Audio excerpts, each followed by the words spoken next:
A very good morning to all of you. Welcome to today's news analysis. We are doing the Indian Express Papers Chandigarh edition. Let us quickly look at the topics that we are covering. So, one is the issue of stubble burning. So, again, it is there in the news. Today, we get to know about some of the challenges associated with dealing with stubble burning. More so with respect to the Supreme Court advisory on replacing Puja 44 crop, which has a long gestation period of 160 days, to be replaced with some other crop like Puja 2090. So, what are the issues, challenges, all that we will see. Then we hear about the West Container Terminal project in Sri Lanka. Besides, there is an explainer telling us about the difference between electoral bonds and electoral trusts. We have never heard about electoral trusts, at least in the recent times. Okay. Then Operation All Clear Bhutan is also explained in the news. Then, with the context of the US 2+2 summit, defense ministers and foreign ministers summit, we hear about IDEX and Indus X initiative. Then, from Main's point of view, by the way, this from odd, even till here, these are editorial opinions. So we have one article on odd and even. We need long-term solutions to deal with this. Then there is one opinion on CAG. Now, CAG, we have been asked questions in 2016 as well as 2018. So you can look at the questions. The CAG has a vital role to play. Explain how this is reflected in the methods and terms of appointment as well as the range of powers he can exercise. Then there is one on the auditing functions of the CAG. So discuss whether the audit of the government's policy implementation can amount to overstepping the jurisdiction defined by the Constitution, Article 149 of the Constitution. So that, the CAG is not merely an auditor, but it is also engaging in social audit and bringing in transparency and probity in governance. So that aspect has to be highlighted. So these two questions have been asked, and these are highly conceptual. These are not mentioned in your Lakshmikant book also. They just tell you about the provisions of the CAG. Okay, so these have to be prepared. Then, very interesting opinion on labor force participation rate. So it says we have recent data that labor force participation rate has increased, and it is more so because of greater participation of women. But then there are certain shortcomings, there are certain concerns. Why is this female labor force participation rate suddenly increased? So the author has brought in some interesting insights on this topic. And I think such topics are in general important for your GS3, which covers the economy part. Ukraine to become a part of the European Union. Then we hear about the India's Energy Conservation Bill Code in the economy section, and we have a very important topic of inverted duty structure. Now, moving on, the reason why I say all this is so that you have an overview. If you don't have time to read the entire news, you can just go through this. You know what is important. So let's come to the front page now. So there was a controversy that erupted with respect to Mahua Mitra, which is known as the cash for query issue. That is, Mahua Moitra was getting cash and certain incentives to raise questions in the parliament specifically with regards to the Adani group. Right? So that was the thing. Some incentive for this thing. So this issue went to the ethics panel of the Lok Sabha, which has, by the way, has 15 members. There is an ethics panel in Lok Sabha and Rajya Sabha, 15 and 10 members, 10 in Rajya Sabha. So this went to the ethics panel. Now, ethics panel has released its draft report, and it is recommending expulsion of Mahua Mitra. Right. So they have recommended. So what will happen now? Will she get expelled? Depends. This report will be submitted to the speaker. Speaker will give it to the Lok Sabha or the House. So the House will collectively decide if she has to be expelled or not. It has to be put to vote. So that is one. Second, it says it pulls up Ali. Remember the politician who was subjected to derogatory remarks by one of the fellow parliamentarians? So this person has been pulled up by the ethics panel, probably because he's maybe leaked some of the information about the working of the ethics panel. Okay, next. With the eye on China, US agency, which agency? DFC, Development Finance Corporation, is funding the Adani Colombo project, which is also known as West Container Terminal. Okay, fine, you get it. US is funding Adani in the West Container Terminal with its eye on China. So first of all, what is this DFC? US International Development Finance Corporation. So this is an financial institution which is their federal government institution which funds projects or invests in low and middle income countries. So they invest in low and middle income countries. And one of the ideas is creating infrastructure in these countries, and more so to meet the strategic objectives of the US. This is mentioned in this other page, second page over here. DFC works to drive private sector investments that advance development and economic growth, while strengthening the strategic positions of our partners, low and middle income countries. Right? So this is the DFC. Now, what is the strategic objective? The strategic objective is simple: India, Sri Lanka, Colombo. This project Colombo, Colombo is a major transshipment hub. So a lot of ships who are passing through the Indian Ocean region, they pass through Colombo. So this project will enhance the capability of this port. So that is one thing. Second, it's an India-sponsored initiative, right? It's an India-sponsored initiative which will help counter Chinese investments coming to Sri Lanka. US, like India, is wary of Chinese investments coming into Sri Lanka. So that is the main concern. And besides this, US funding this initiative will provide Sri Lanka with capital, with funding. It will also provide with crucial foreign exchange inflows, which is crucial for economic recovery, and at the same time offsetting the reliance on China. Fine. So this was about the DFC project. So, and you can see one more thing: India and USA collaborating against the Chinese interest. Okay, next article. In Punjab, doubts over paddy phase out. Okay. Yes. So this article and the next one over here, they're similar articles. So yesterday we covered that Supreme Court has pointed out that one of the reasons because of which the farmers have to burn stubble, there is stubble and it has to be burned, is the PUSA 44. So that is one of the things. The PUSA 44 is there. We should look at an alternative. So this was proposed. So today it is mentioned that PUSA 44 takes 160 days. So there is very little time to grow the next crop, to clear the field for the next crop, because it takes 160 days. So we can cultivate PUSA 2090. So this has been recommended. And it has also been recommended to cultivate PUSA 121 and 126. Their period is 120 days.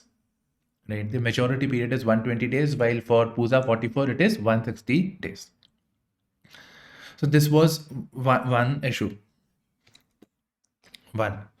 The other issue is, why not, Punjab is growing this paddy rice. Rice is not naturally available to this geography. Punjab is an arid area. So why cultivate paddy? Why not cultivate millets and other crops, which are hardy crops, which may be more suitable for the geography of Punjab, Haryana. So these 2 points have come to light. Okay. So covering this PUSA 44 issue first.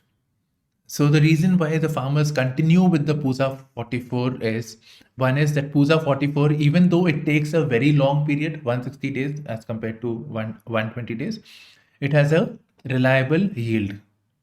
It consistently has a good yield of 35 to 40 quintals per hectare. And the central agency readily procures it. Fine. So readily market is available for this. And with groundwater irrigation, although it is affecting the water availability, but then the money is coming. So this is the reason. And with regards to the shifting from paddy to other crops, the reason is basically the same. The procurement is agreed upon, plus the farmers are more comfortable, because from generations they are now cultivating paddy, so they are now more comfortable with paddy. This will take a major shift thought process, etc., in moving from paddy to some other crop. Plus it has been a readily available source of income. And besides, one very, very important point, at a time, in the global markets where there was a shortage of paddy, Punjab provided for 20% from here, paddy from here to the central pools. So it's a reliable partner when it comes to paddy cultivation. Everybody knows it's not geographically, it is not conducive environmentally, but still paddy is grown over here because it is reliable. So that is another issue. Okay, so we have done this. These are covered in the other ones. Second page. You might be seeing this article, income bar too low for EWS, economically weaker section, senior faculty in most central varsities. So this basically tells us somebody filed an RTI asking for details about vacancy in posts of central universities. So more or less you see it is, this is the sanction post and this is the filled up post. So more or less it is in line, except for assistant professor. And here also one more thing, for EWS seats are not getting filled, economically weaker sections. That is because of contradiction. Nobody is going to ask you, but it was interesting. So the contradiction is that to qualify for economically weaker section seat, the income level of an household should be rupees 8 lakhs. To be an associate professor in a central university, you need to be working for a period of at least 8 years at a professor level role. So when you're working for that long, your package would naturally be more than this, and therefore you do not qualify for the EWS seat. I don't know why there is a seat for EWS also. I mean, for SC, ST, OBC is understandable, but why EWS at a middle level post? Not making sense actually.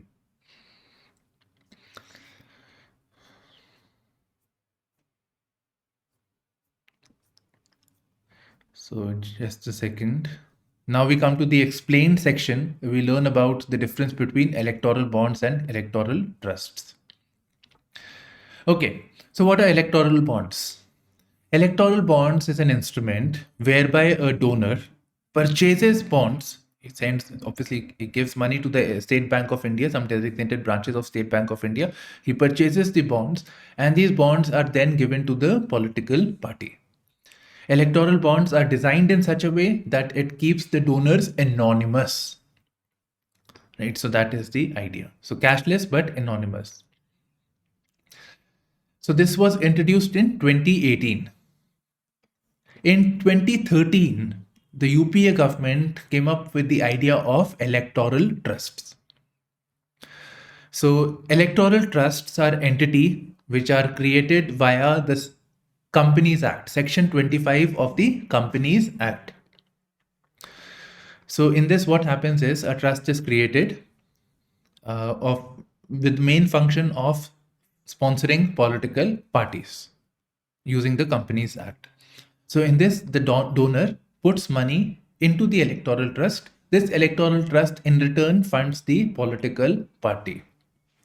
Simple. Okay. So rather than donor giving money directly to the party, they give it through the electoral trust. Okay.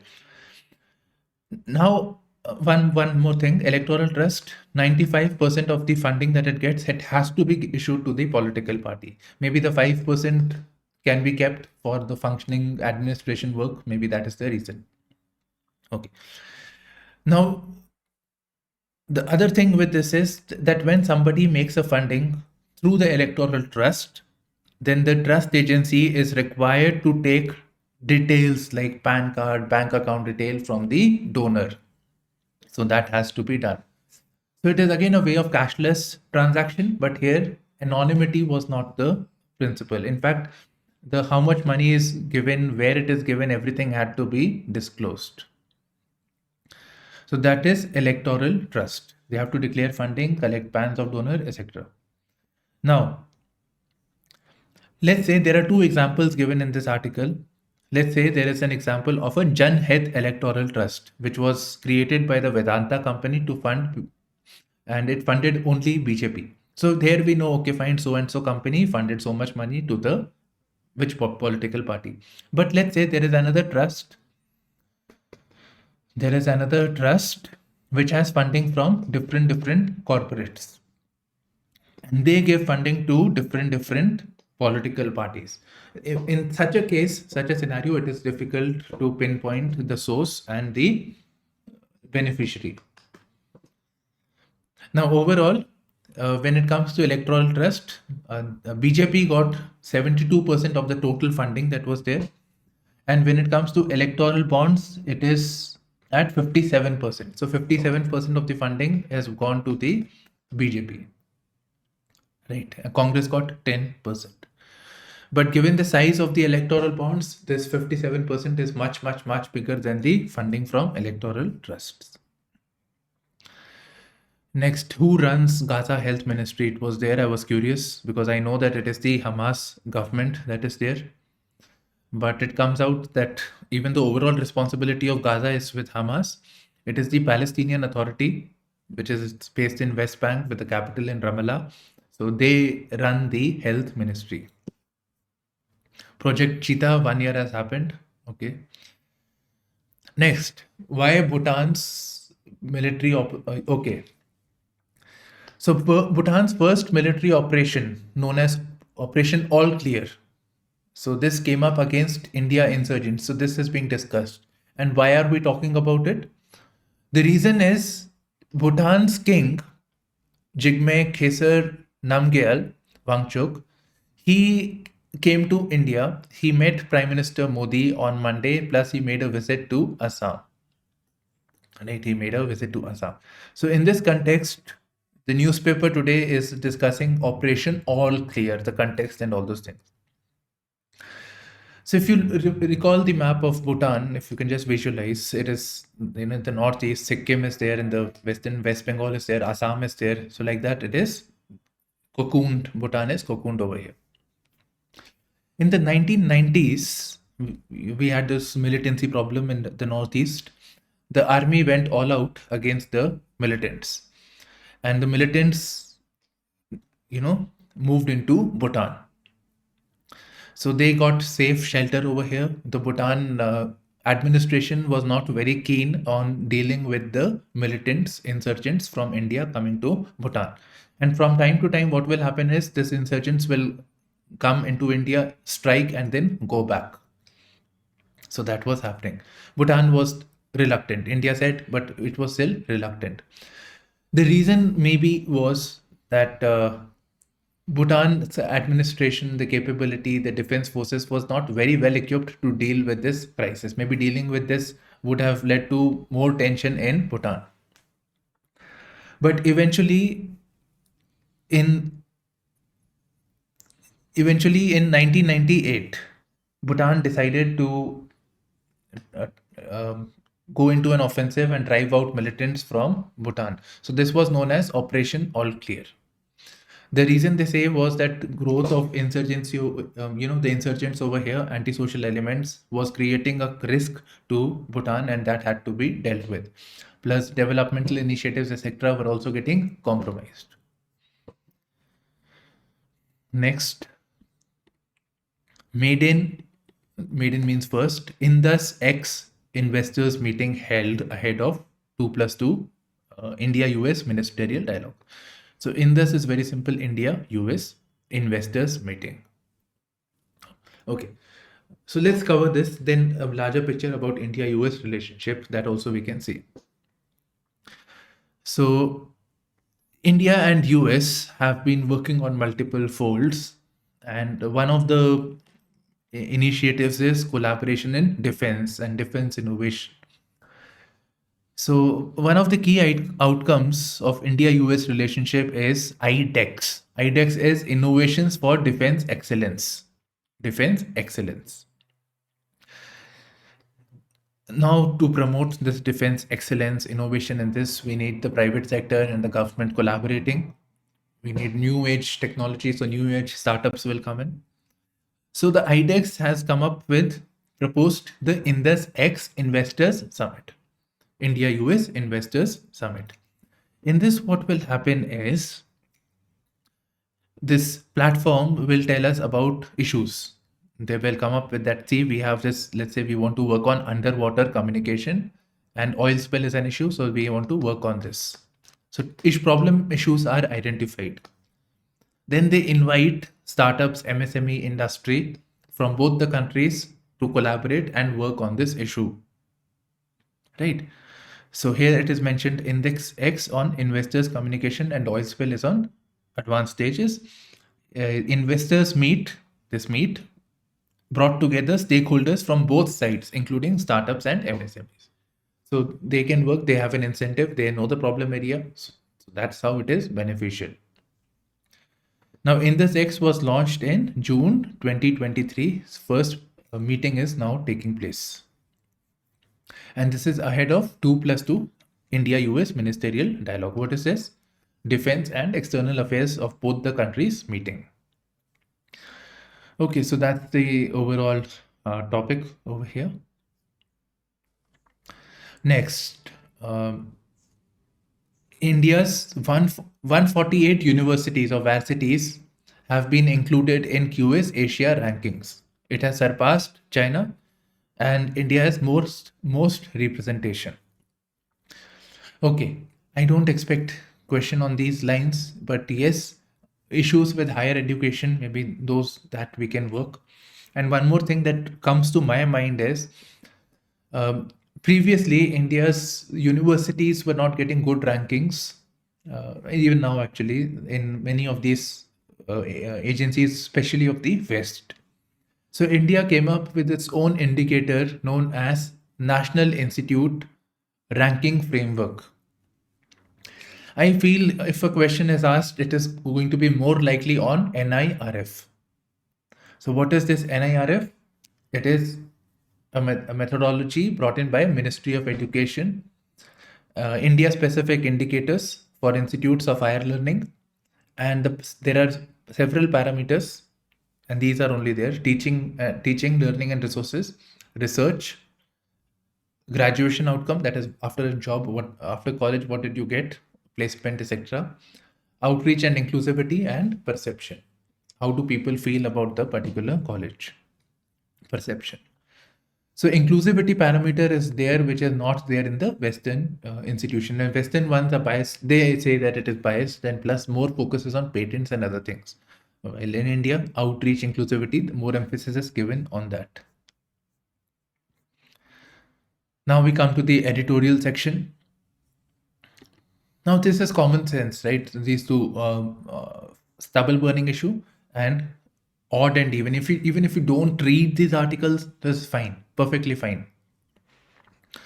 Okay. So yeah, so stubble burning. So Supreme Court's directive to end stubble burning, it lies a message to Punjab to urgently frame long-term solutions. Common sense, right? Long-term, because you have this problem, you need to have a long-term plan how to deal with this. Supreme Court has said, replace this variety of paddy, Pusa 44, find alternative. Yeah, that was in yesterday's news. Today's news, it is talking about replacing paddy altogether. We all know it has to be done.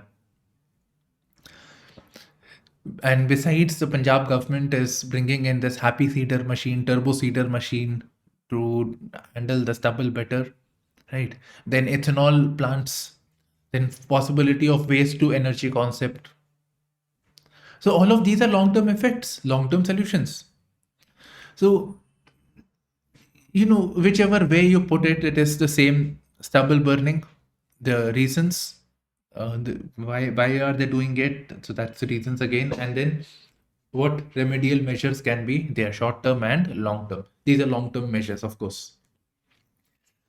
Next, odd and even of Delhi's air. Pollution is a perennial problem.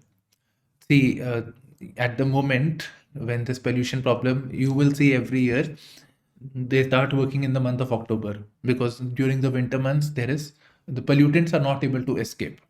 But pollution problem is still a perennial problem. It is continuous. It is a year long issue. So action to counter this must not be seasonal, right? Seasonal during just before the onset of the winter, you start working on this. It's a continuous problem. It has to be dealt continuously. So points are simple. Urban pollution has to be, the generic points are there. But what caught my eye over here was some of the observations that were made here by experts. So I suggest environmental experts. Okay. So they say that actions spanning pollution should be collaborative, and it should include legislative, lawmakers' initiative, institutional, and tech work in technical areas. Now you can look at elaborating this.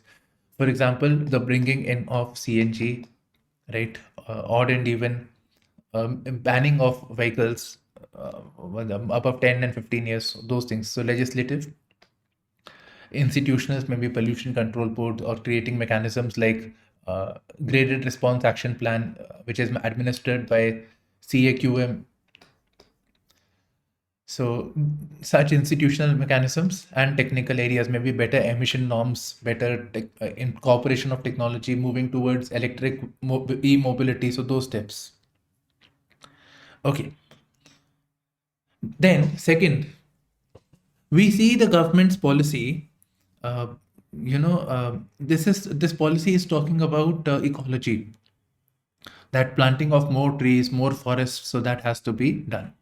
So here a very important, a very interesting point has been made, that the policy makers, they focus on planting new trees, compensatory afforestation.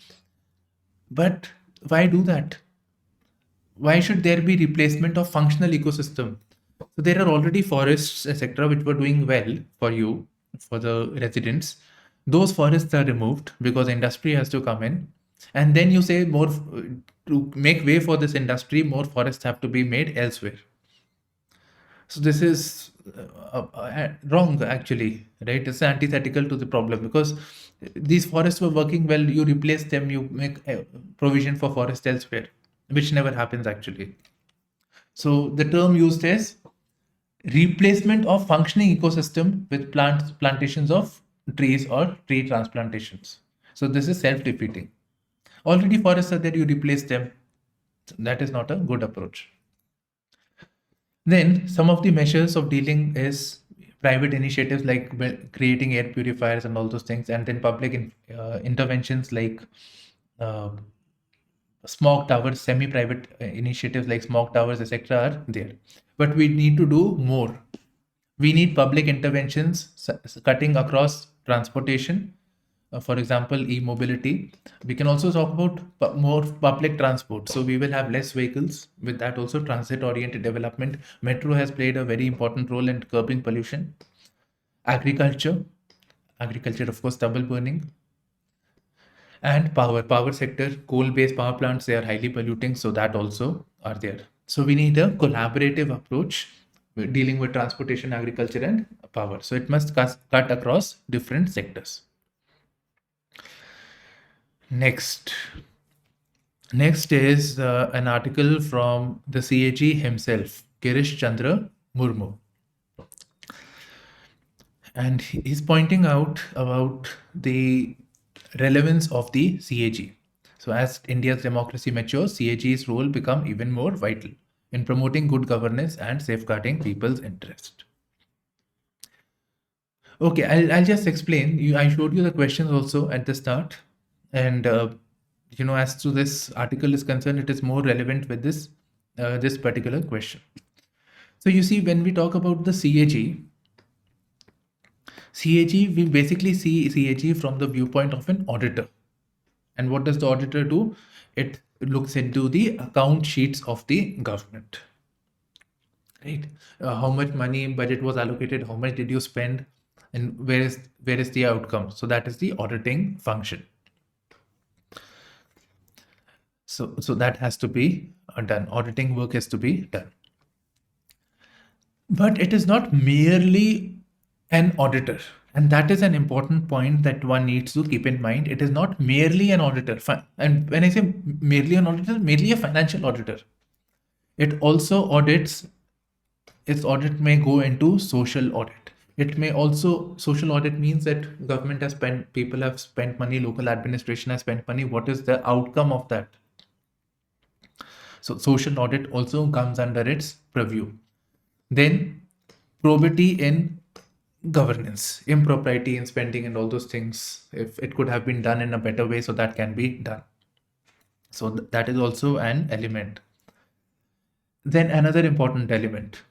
CAG, once the reports are compiled, it gives its report to the president, which then goes to the parliament, which then goes to the Public Accounts Committee of the parliament. So in Lok Sabha as well as Rajya Sabha members. Public Accounts Committee then opens the reports and questions the government, the bureaucrats, etc., about the acts of commission and omission, right? So that it looks into. So here also CAG plays a role in the sense that PSC people are not basically experts, financial experts.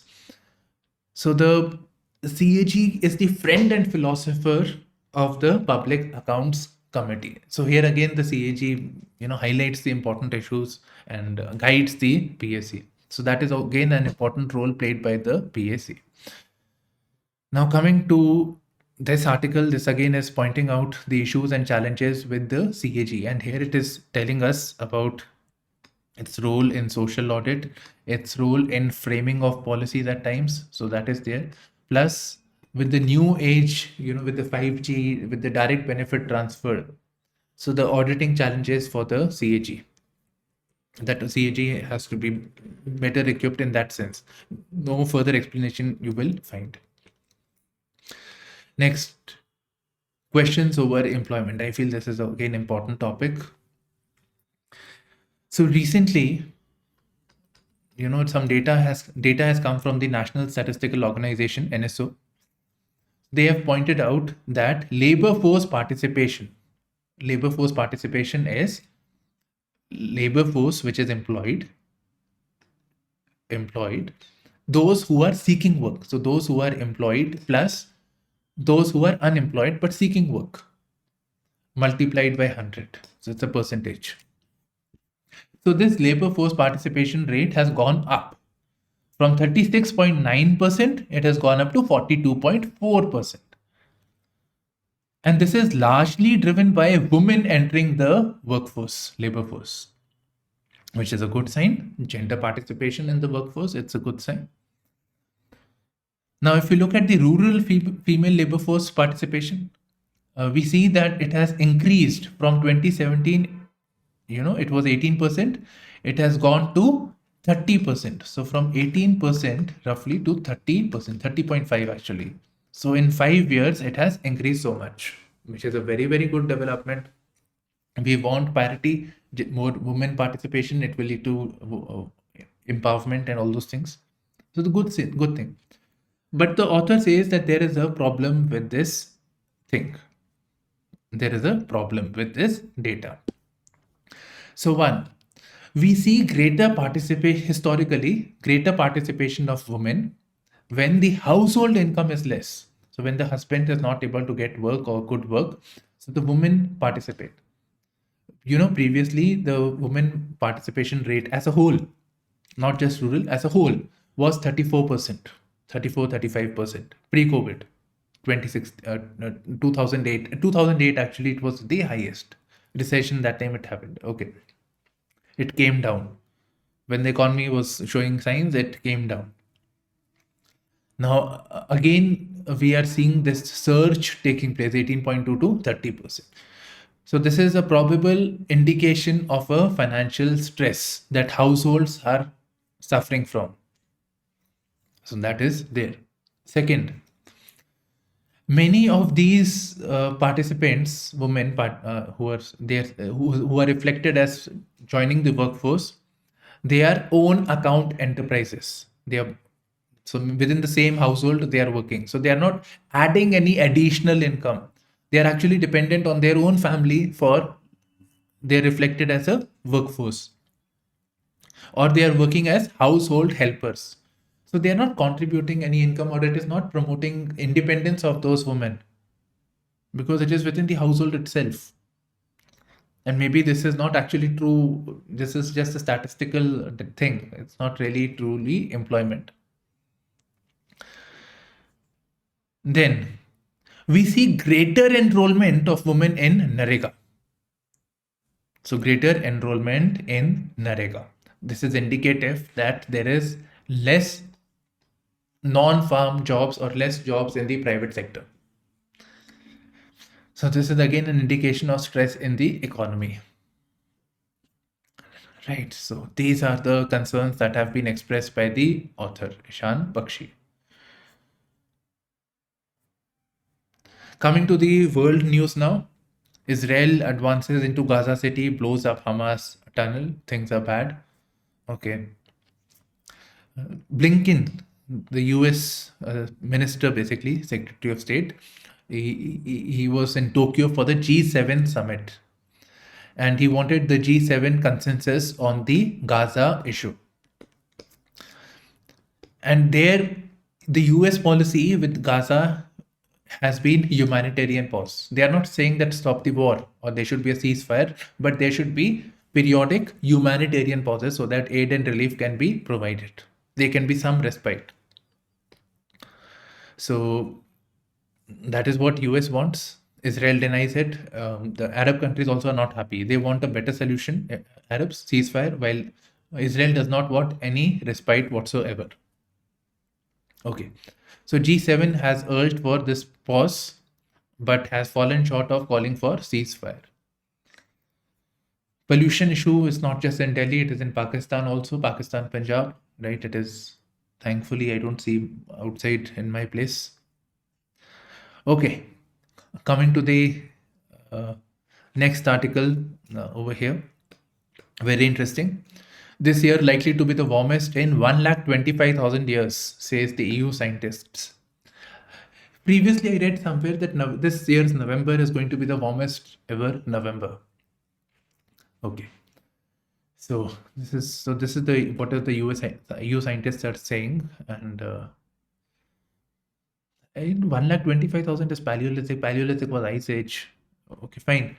Anyways, globally, average surface air temperature was 1.7 degrees warmer than the same month in 1850, 1900. I find this fact better. Okay, it is warmer. Now, what is the target for climate change, by the way? 1.5 degrees Celsius. For the pre-industrial level, this is the pre-industrialization level. It is 1.7 degrees warmer for the month of October. So these are not good signs. That means we are breaching this limit. We wanted to keep it at 1.5 degrees Celsius.